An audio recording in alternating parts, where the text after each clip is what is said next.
Philippians 2:12-16.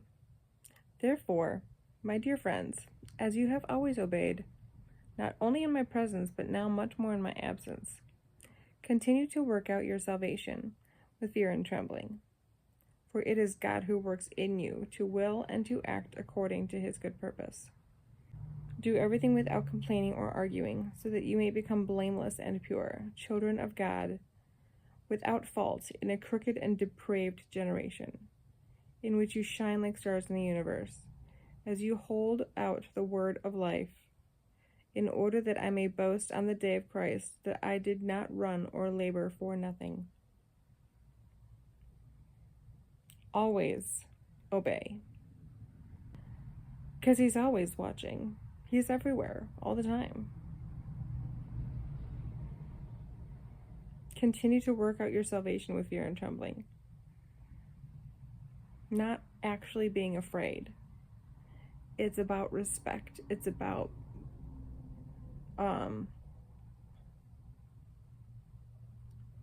if you call yourself a Christian and you have that salvation, then you should have a respect and admiration and awe and a type of fear that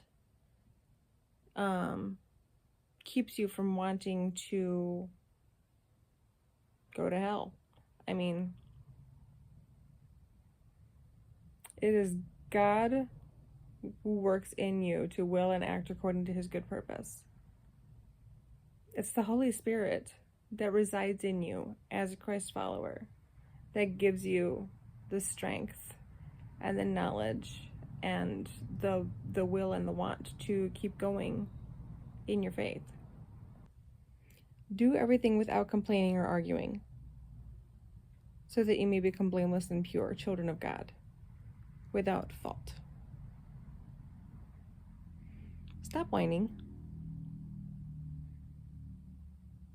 Don't complain. Don't argue with each other.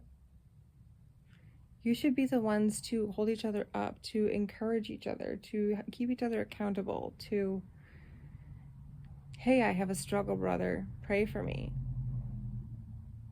Hey, I have a struggle, sister, pray for me. Don't complain and whine and put down the things that you're going through. There's a reason for every struggle. There's a reason for everything we go through. Sometimes it's testing our faith. Sometimes it's God giving us the answer that we need, not the answer we want. In another Bible verse reference, I don't know what the reference is, but in this world you will have struggles, but take heart, I have overcome the world.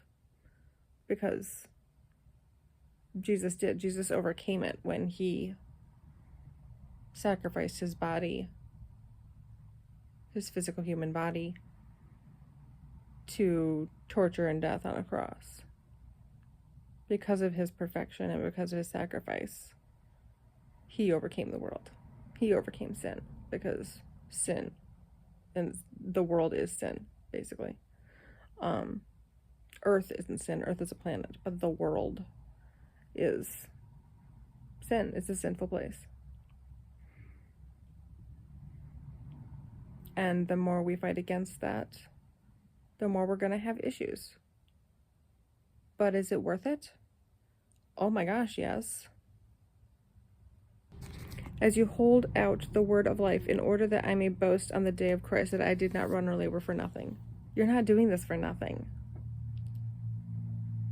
You're running the race of life. And where is your finish line? Are you running towards heaven and perfection and glory and being in the presence of God forever? Or are you running towards all of the opposite things?